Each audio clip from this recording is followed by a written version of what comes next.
Not in. You're good. Okay, Gorillapreneurs, welcome to the podcast. We have a very exciting mastermind interview with the founder of Black on Purpose TV, Michael Campbell. And Black on Purpose is a statement in and of itself when you hear it, but when you connect it to TV and media in this digital age, it makes a double statement. So we're really excited to talk to you about your business, your strategy, and everything that you want Black on Purpose TV to be. But before we jump into that, we want to learn a little bit more about you. What inspired you to launch a network? My career started in the music business. I was a music producer, still do, but I play several instruments. Um, Buzz kind of happened at a talent show in school, junior high school, and the bug never bit, and I've been in the entertainment business ever since. Um, but during that journey, I saw that there were some needs and I saw there were some voids. And particularly when it came to content and things that we create. And I wanted to be able to do something to make a difference that would also allow for growth and expansion as well. That was very important to me. So when you started to see that gap, what kind of gaps did you see? Was it just a certain type of content, no content at all as it related to Black people, or what was the gap that you saw when it hit you that something needed to change?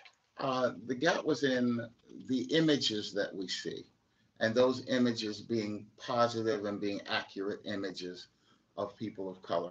As you know, we've struggled with that from the very onset of film and the very onset of television, just having our images created and shown in a proper way. Right. We spoke before, and I mentioned in college I did a thesis on that and saw the impact that a single negative image had, and how many positive images it took to overcome that one negative image. Yeah. And then I had a journal and just went through and tried to find how many of each I could locate in an hour's worth of television. And it amazed me. Oh, yes. Overwhelming number of negative presentations, particularly of Black men, on TV. And then I saw it real life when I traveled abroad to places in Asia, Yes. and that's how young kids greeted me based on the stereotypes they saw on television there in their country. So Yes. you're absolutely right. So you saw that coming out of your background of music producing and just observing media, and saw this huge gap. And, as you know, there have been a lot of people that have complained about those images. There have been controversies about the Oscars, about Grammy Awards, about all these different things. But it seems to be the method seems to mostly be let's try to get other people to have a change of heart. Let's try to get them to do that. But we've been doing that for a long time. And I take a different approach to it, and that's an approach of self empowerment, of entrepreneurship, to be able to, one of the key things we learn is find the need and fill it. And so this is a need whose time has certainly come. And I felt like it was my job to fill that need. Absolutely. I don't think the civil rights movement reaches its crescendo without Black media, Black newspaper, Black magazines that were able to cover the stories in detail that many mainstream papers refused to cover until the stories became apparent. Yes. So I agree with you. There needs to be independent press. There needs to be independent Black press, Hmm. and there needs to be a voice that puts a face to the problems that we're seeing in all communities, and particularly the Black community. Absolutely. We're a very creative people by nature. When we create something, the problem is we then say, now what? Hmm. And so Black on Purpose Television answers the question of now what? So whether they are a business and they want to be seen in front of Black consumers and be a part of that $1.4 trillion spend, or whether it's a musician, a content creator that wants to get their their product seen, and it's tired of waiting on that long line of opportunity only to get turned away. So it's really kind of a cross between a Black Wall Street move, right? Mhm. An entrepreneurial move, but a guerrilla move Mm. in making your way through rather than staying on the line. R- Because there's only so many seats at the table. There's always been just a few. Maybe you could say two more have opened up since Right, the 60s, right? right. But the problem is the line is from here to Los Angeles. And what do we do about all of those talented people? Do we let them fall by the wayside? We don't know. The next genius could be emerging, but he never gets that opportunity. So rather than continuously ask for permission, ask for okay, we can make our own platform. And those that still want to deal in that old mainstream model can continue to do so. Right, right. You're absolutely right. And I love that gorilla because Uh, the Gorillapreneur podcast, that's what we preach is to take advantage of excess capacity, existing infrastructure, sharing economies, gig economies, anything that you can leverage to launch a business and gain scale without having to make significant capital investments. So, yes. with that said, let's talk about Bob. Let's talk about the platform and what you've built and how it's changing, like other digital platforms, the way people consume content. So we began in 2013. I developed this idea probably in 2008, 2009, when I started to look at people wanting to be a part of something, people wanting to get quote unquote put on, right? And so they try with their music, with whatever they do, only to get shut out because there's only so much room. So I said, well, why don't we make our own table? And we can have a seat at our own table, and then we don't have to worry about room. We create the depth and the breadth of what we create, right? And so because we spend a lot of time and a lot of energy trying to break through in a system that really is not receptive to us being there. So rather than do that, it's better for us to do our own, Right, right? right, And that's what Black on Purpose is about. It is about empowerment. It's about developing the next wave of artists, content creators, growing business. Because a lot of African American businesses and Black businesses worldwide do not advertise a lot on television. Largely, it's cost, but also you're kind of wasting money on people that probably would not buy from you statistically. mm, So if I give you a platform where you can market directly to your people, and again, there's nothing wrong with that. Some, we have Asian channels, we have Latino channels that market directly to their market to serve that market. It's funny how, though, when we say it's a Black channel or it's Black on purpose, that there's some problem with that. mm. Like everyone else is free to create, to enjoy, to earn money. But the minute we want to do that, there seems to be a problem with that.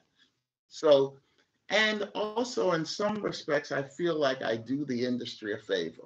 I do them a favor by providing an outlet for people that they probably would not want to deal with in the first place. Mm. Interesting point of view. Because I think you hit on a couple of things that may make people want to fight. $1.5 trillion is worth fighting for. Right now, it is being freely given over without competition to players that don't necessarily reinvest in the communities where that 1.5 trillion comes from. Well, Nielsen did a study that said that African Americans watch more TV than anyone else. The study further went on to say that African Americans buy more things off of television than anyone else. So if we use that as truth, which everyone honors Nielsen, right? Right, Why are the commercials not reflecting the people that watch more TV and that buy more TV? That would only be good business sense, right, right? right, I wouldn't make an English commercial for a crowd of people that's all Italian, right, right? right. So, but that's not the most important thing. The most important thing is the control of the images that you see And what does that look like? So the people that tell you that something is the best detergent or the best water or the best thing, and they don't look like you begin to feel that that's a person of authority. And that's where this problem begins with. Hmm. So it's about entrepreneurship, it's about self empowerment, it's about providing positive images for our children, right? When they have the doll test and they choose the white doll over the black doll, that is through programming in so many different ways. We have an opportunity to change that. Hmm. And I hope that with the television network, we can do that. Right. And the entrepreneurship message is a powerful one. And from a strategic perspective, what you just laid out creates such a huge opportunity for your platform. Blacks watch the most TV. They buy more from what they see on TV. And if you take it one step further, there are studies that show blacks make those purchases at a higher rate on their mobile devices. Yes. So the entire digital workflow or purchase stream is in favor of black consumers if you can figure out a way to harness it. And what you just laid out, saying that you've now created an audience for black businesses where they're going to maximize the spend because they're going to have a greater share of people in one spot Hmm. that are going to more likely be attracted to the goods and services of those businesses. Absolutely. And since the first time we met, I've been telling so many people about you. There's a Thank you. young lady on the podcast, Kizzy Stokes. She has a business called Wonder Grubs, which makes cookies out of mealworms, out of Wow. grubs. And I told her her biggest audience is going to be international first. And Yes. she's like, well, how do I reach them? I said, Black on Purpose TV. And I said, that's if you'll get a better spin because you'll get a greater concentration Hmm. of the people that are more likely to buy that product and Absolutely. bypassing the traditional big networks. Yes. So there are some tremendous entrepreneurial plays. And then, like you say, on top of that, you get the social benefit, which is Hmm. so exciting to me to be programmed and then reprogrammed Yes. with content that looks like me.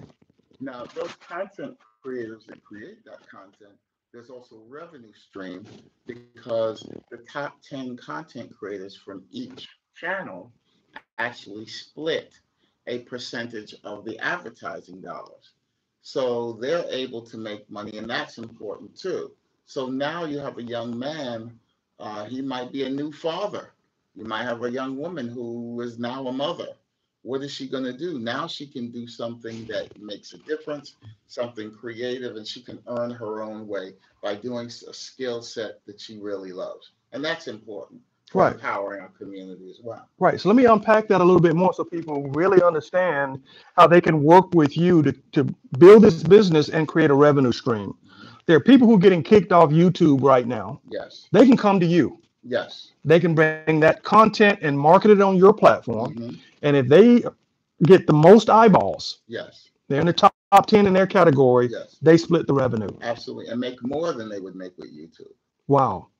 And Can you make say that again? and make more than YouTube. So tell us how that model So works. so what happens is I was speaking with we're formulating and we've been working on this for a while. BOP TV Africa. So BOP TV Africa is just another outlet for people in Africa to have access to BOP TV, create content for BOP TV. And we had a gentleman on there who's a producer, and he got like 87,000 hits on something he did on YouTube. And he got a check that was like $11 and change. So we just quickly did the math, Mm. right? And he would have made a lot more money with us. YouTube and Facebook are censoring content that is truthful content, Mhm. positive content, and they're now trying to figure out ways to control the narrative and to control that message. Because if you look at YouTube and look at Facebook in particular, you can kind of see trends of how people are thinking. And people of color are becoming more and more aware than ever before through this information age. And so you'll see something and say, wow, that was pretty deep. Wow, that was interesting. Right. It just shows you where young people are really going and older people. Right, right. Now, I think you're absolutely spot on with the digital censorship that is starting to creep into every aspect of life. Mhm. A couple of weeks ago, Reverend Sharpton mentioned that one of his colleagues had just published a book with a title that was similar to Black Lives Matter. Mhm. And he took actual footage from CNN, MSNBC, and the other networks around the events that kind of catapulted that movement Mhm. as a way to promote the book. Sure. Never made it onto YouTube. Wow. It was sent back to him for re-editing because it was described as content that would create controversy or spark, I think they said, kind of social unrest. And so this gentleman had to go back and start over, even though he was putting out content that was broadcast by mainstream media. It's interesting how a platform can determine what is appropriate and what is not, when really they should just be a platform to allow for the distribution of anything, Right. right? So it's interesting how now they're becoming some kind of moral watchdogs on what's being created. There's a lot of non-black hate filled material and organizations, etc., that exist on both Facebook and YouTube, and who talk openly and who are allowed to. Mm. So, but again, it is all the more reason why we need to have our own. Right. There's Right. no reason why we can't, you know, they used to have areas that they would say were for white only or black only, right? Right. And let's say one room is whites only, one room is blacks only. They're both rooms. There's nothing better about being in one room than another room. Mm. But we bought into that. Hmm. We bought into that. There's something special about one room than another room. Hmm. And it's really not true. Hmm. They're both rooms. Hmm. And we gave up our room Hmm. to be in the other room. And it's going to be very, very difficult to get that back. We had it before because we weren't allowed in their room. Right. They Right. said, you're not allowed here. So because of that, we said, well, gee, we got to do something here. Let's create our own bank. Let's create our own baseball league. Let's create our own. And then the minute that money started to be made, then they said, you know what, you can come on in here. Hmm. This way we can keep an eye on you while we make money from you. And we didn't see that. Right. I think you're absolutely right. Kareem Abdul-Jabbar published a book that spoke to that and how black basketball team owners were frozen out, but the players were allowed in. Mhm. And had that changed, you'd have owners of billion-dollar franchises today, Yes, but they weren't allowed to participate in that merger that created the NBA today. yes. So that there is a strong argument for people trying to create and maintain platforms because it is the source of that power. And the Yes, same with black media, sure. one by one selling out, or the people who were the best journalists leaving to move on to jobs that they weren't allowed to have before, Mhm. whereas they had, I think, a powerful voice to begin with. Yes, So it's an interesting argument that is coming back around full circle in sure. 2018. Absolutely. So with your platform today, the way you reach all these people, you're riding on, is it Roku and So, Apple TV, and right. how do you reach So, the end user? right. So we use the new streaming platforms. So that includes Roku, Fire Stick, smart TVs, Blu-ray players, etc. Right. Right. That is the future of television. Like it or not, the broadcast industry is running scared. Cable industry is running scared. And if you do a Google search on that, you'll see. I recently attended a tech seminar where there were all of these industry executives from large television networks that we're all familiar with, but they're kind of stuck in the old technology because they've got millions and millions of dollars invested in it.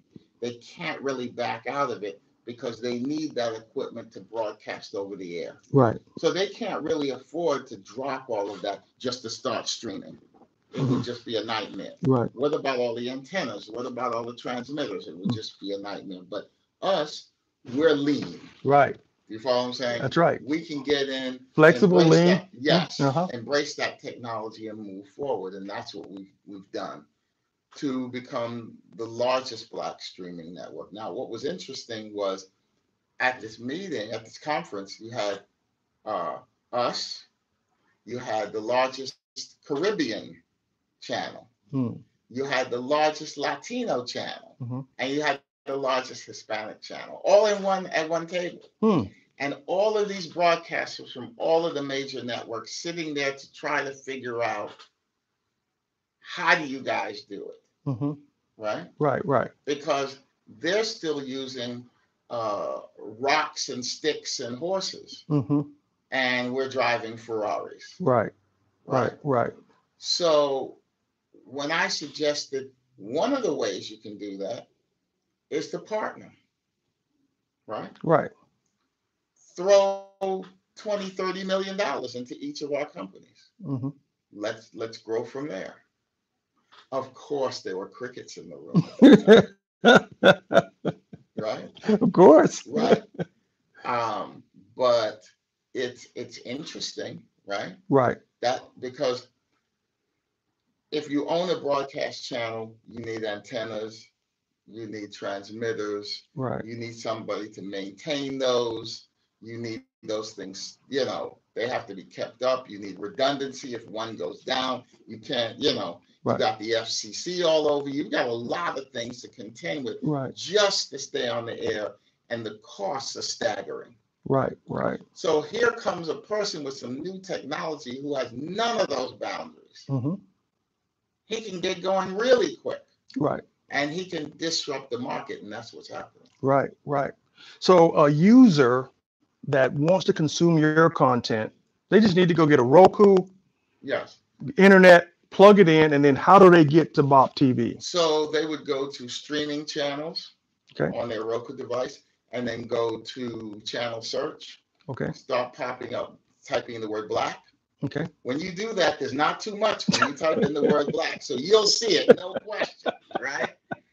And we'll be on there at that point. So the growth of Roku is actually nothing but astonishing. Right. It has been revealed this week that Roku is the number 3. If Roku was a cable company, that the only 2 people that would be ahead of them is Comcast and AT&T. They would be the 3rd biggest cable company in terms of sheer numbers of subscribers and the amount of people that watch. Right. That's powerful. That is huge. Right. And for a company that's kind of brand new, because people don't want to pay that cable bill, and they're tired of seeing the same thing. So you got, excuse me. So you have 150 channels, but there's nothing on, because everything that's on is not really for you. Right. When I go to buy videos, I look for African American films because I want to support them. Right. I want my dollar to support them, and I want to see stories that reflect people that look like me. I want that, and so if I have kids, I want them to see that. I want them to see those images. It's very important. Right. So how does the relationship with Roku work? Their growth, does that help your growth? Are they able to funnel? It helps our growth because the more people that buy a Roku device have access to Black on Purpose television. Much in the way, if you have a television antenna and you hook it up, the more people have an antenna connected to their TV, the more people can watch TV. I just have to get them to watch Black on Purpose, just like some other channel has to drive traffic that way as well. So what are your strategies for doing that? Because Roku now is giving you millions of potential fish in that barrel. Yes. How do you get those fish out the barrel and onto Black on Purpose TV? So Roku and none of the providers, whether it be Vizio, Toshiba, any of those television manufacturers, when you sign up for the service, they don't give us the names of it. Oh, you had 500,000 people sign up. Here's all their email addresses. No, they don't do that. Right. They maintain all those email addresses, which belongs to them, even though those are some of your customers as well, Right. right? So what we have to do, and this is all the channels, we have to in some way find those viewers, get them to go to our website, right? Get them to engage with us so we can begin to capture those emails. So that's really important. And are you driving that when they're consuming the content? Are you marketing to them? Are you using social media to get those eyeballs to switch to what are your Social media. okay? Social media has been the main focus. We're we're expecting we're going to do a Series A and A round of funding soon, but prior to that, we're going to be doing some really serious advertising out to the public. And although we're based in Atlanta, we're going to make a bulk of that in other cities Right. that have, excuse me, an active growth of content creators. So although Atlanta's very big for film and television, right? Hmm. The track record of what's being given out to people of color is poor, Hmm. right? So you have this pie, but we're not getting a nice chunk of that pie. We're getting a sliver Hmm. as far as that goes. In New York, it's a different mindset. In Chicago, it's a different mindset where these kids, they're not restricted by things that were in the past or feel that there's some kind of block, because there's not. Right. Right. You know, if there's a bottle on the table and you know you're going to get whipped every time you go for it, after a while you just won't go for it, even though nobody's around to tell you. So the coast is clear for content creators. The coast is clear for artists that want more exposure and for businesses that want to advertise. So for example, here we have an African American detergent company, right? Mm. If they did a commercial and revealed that it was African American owned, it would not serve them any good. Mm. They would have to make the commercial and basically distort it Hmm. and put different people on it to try to do that. Mm. When the opposite doesn't happen, Mm. even though we're the biggest consumer, Hmm. even though we're the biggest viewer. Mm. Mm. So it's bizarre Hmm. how we do so many things to be to allow. We're easy to say, come on in our house, we welcome you, Mm. but that's not reciprocal, Hmm. right? Come to our table and have dinner, but that's not reciprocal, right? Hmm. We don't have the power to change anything related to racism or anything. We don't have the power to do that. However, there's others that do. Hmm. But in order to do that, you have to give up a piece of the pie. And that's not something that I don't think that they're prepared to do. Mm. Right. So rather than constantly ask for acceptance, for approval, we make our own. Right. And Right. that would happen if suddenly tomorrow, the president of the United States said, you know what? Enough is enough. I'm tired of you black folks.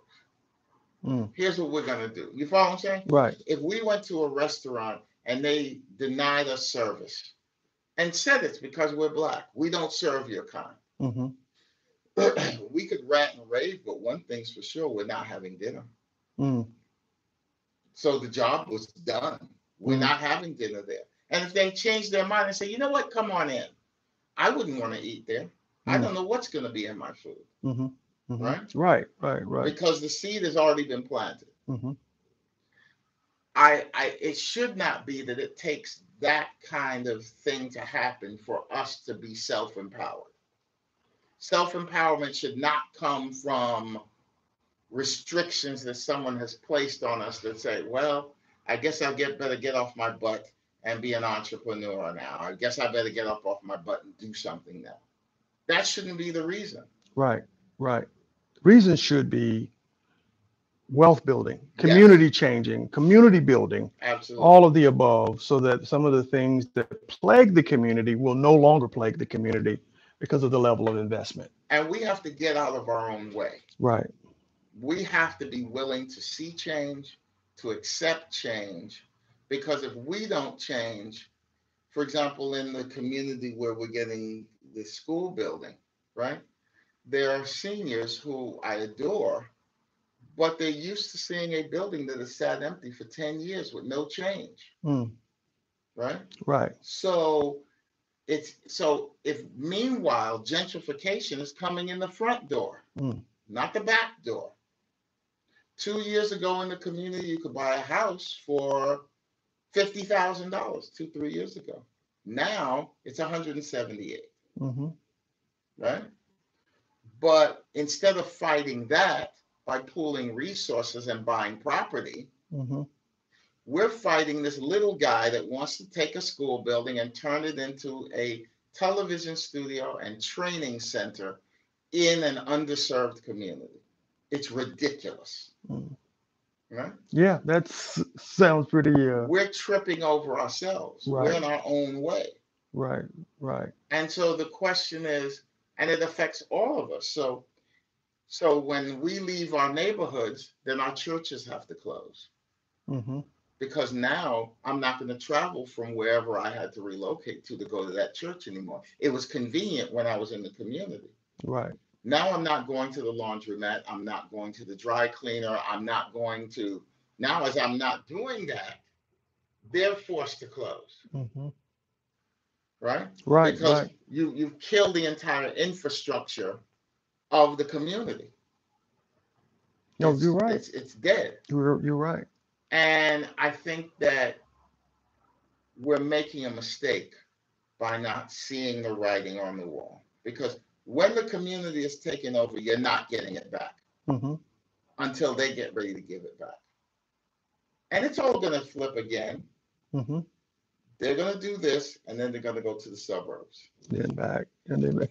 It's like a tennis Yeah, game. it's how you make money. Right. Yeah. So here in Atlanta, where I think the hot areas are going to be for the gentrified African Americans, Stone Mountain, Lithonia Mm-hmm, is going to be the number one destination, I think. mm-hmm. It'll spill out to Lawrenceville, it'll go to Gwinnett, it'll go to other places, but Stone Mountain, Lithonia is big enough, has enough infrastructure. There's stores available that people can become Mm-hmm. entrepreneurs. It has a lot of, Mm-hmm. you know, kind of deep infrastructure without a lot of heavy lifting. Right, right, So I that's my little right, prediction right. today. But yeah, I really believe that. So in terms of, players in the market like a Netflix, one of the things they did was create content, their own content that drew more eyeballs. Tell us a little bit about the channels that you have on Black on Purpose TV and how those are drawing eyeballs and what your future is. Are you going to reach out to the likes of, say, a Spike Lee to have them create a channel on BOP or other names like that to bring in more of those eyeballs to make the marketing easier?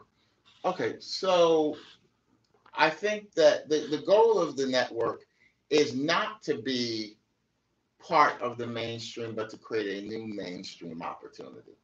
A mainstream opportunity to create the new Spike Lees, Okay. the new Robert Townsends, the new whoever you want to say, right? Hmm. And give people a secondary and alternative viewing experience that is not less than, it's equal to, but different, right? Gotcha. Hmm. So rather than, so you've got all these people that are trying to get on mainstream television, Hmm. but there's only so many seats at the table. Right. Instead, we create a new table and we allow people to dine at our table. And our table has new people that are our stars. Hmm. So mainstream has their stars and we have our stars. And the two do not meet. Hmm. So you do not see Fresh Prince, Hmm. the Jeffersons, Good Times, Martin, you know, That's Right. the typical stuff that you can see several times a day. Right. Right? Right. But there are new content creators. There are people young and old with new ideas, right? That want to create their shows, talk shows, documentaries that have a story to tell. And so if that door is closed all the time and they only let, okay, I'm going to let two in, Mm-hmm. but there's 2,500 people online, they need an outlet. Because if they don't have one, that outlet could turn into some negative behavior that could be counterproductive to our community. Right. Right. So you're letting in any of these content creators, be they domestic or international, Mm-hmm. that want to speak to any walk of life. If they want to have a dance channel, a talk channel, or documentaries, you let them find the channel within Black on Purpose TV that relates to their content, and they can try to make money off of it. Well, actually, there are some restrictions. Okay. The theme of the network is positive images of people of color without negative stereotypes. Okay. The content not allowed. Two of the most important rules are they cannot be offensive to women Okay. and they cannot promote behavior that would probably put you in jail. Those are two very good Right. rules to have. So there are other things, right? Right. But those are two main things. So the content, it's not like YouTube where you can put anything up there, Mm-hmm. right? So the material is viewed and checked thoroughly to make sure that it meets what our criteria is. Okay. And so almost like a radio station, you have a radio station that plays classical music. Right. You can't come there with a rock and roll record Right. because that's not what they do. Right. Right. Same thing with us. How many channels do you have now? 16 right now. We are in a process of changing the website, expanding, and going to 24 channels. Right. We have a pending deal that may go through with a major telecom company that would like to partner with us. So we're waiting to see how that's going to go. We began talks and they broke down because I place a high value on this because I know it's needed, I know it's necessary. And this is not a company that is destined to be sold out. This is a business that is to have a legacy. Gotcha. So NBC has been around since radio and went into television. I expect that same kind of legacy from Black on Purpose television. Perfect. Many people ask me, why do you have Black on Purpose television? Why do you call it that? You would get mad if I called it my channel White on Purpose. And my response is, you already have that. It's called NBC, CBS, ABC, all the rest. You just didn't call it that. Right. But that's the way it functions. Mm-hmm. Right? That's the way it functions. I could run around and beat up people and not call myself a gang, right? If me and my buddies are going around we're not a gang. Right. We're a social organization, right? But we behave as a gang. Right, right. Therefore, we are a gang. Sure. Gotcha. Right. Gotcha. So tell us about the future. We got a good sense now of the business, your mission, your type of content, the channels, 16 channels. So there's a lot of variety for people all over to consume. You got viewers domestically. I think the majority at one point you told me were international. Yes. Viewers of the network. What's the future? Where do you go from here? So an expansion to 24 channels. Our business model is to take schools in underserved communities, former school buildings, turn them into television studios and training centers. So like you have NBC New York, ABC Chicago, etc. You have BOP TV New York, BOP TV Houston, whatever, right? So think about this. Let's say we're in 10 cities, New York, DC, Houston, Atlanta, and all of those people are creating content in our studio, training and spitting it out on our own network. They don't have to shop it. They create it and they put it out. That's a lot of content very quickly, right?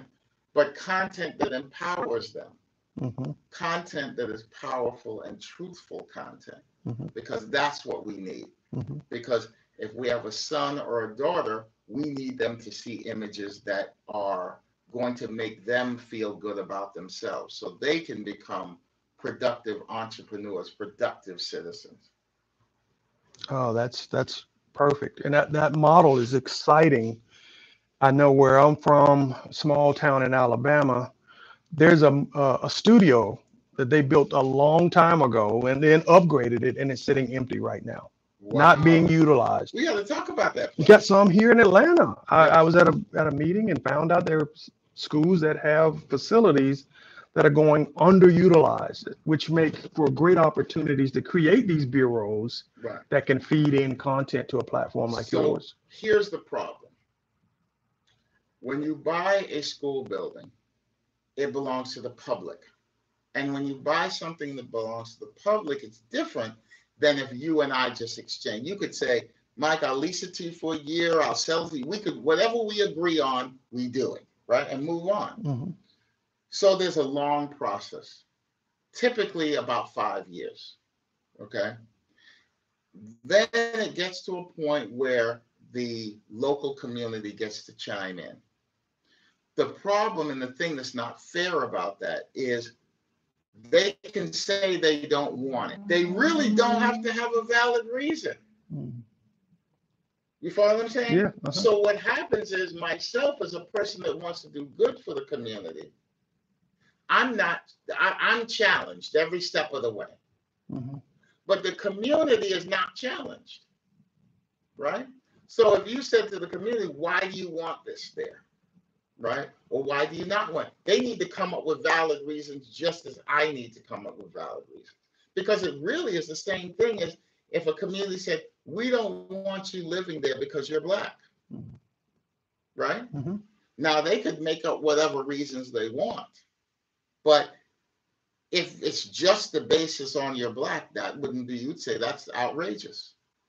Right? Right. Right. So the community needs to be held accountable as to why something shouldn't be there, right? From just a logical negotiating standpoint. Okay. Right. Right. So, There we go. right. Well, tell the audience. I want to break this down into a couple because you got a lot of people who are going to probably want to get in contact with you. Content creators hearing that there's an outlet. Mm-hmm. People like me who went out and bought Roku boxes after I learned about your platform. How do these people find you? How do they find the website and learn more about what you're doing?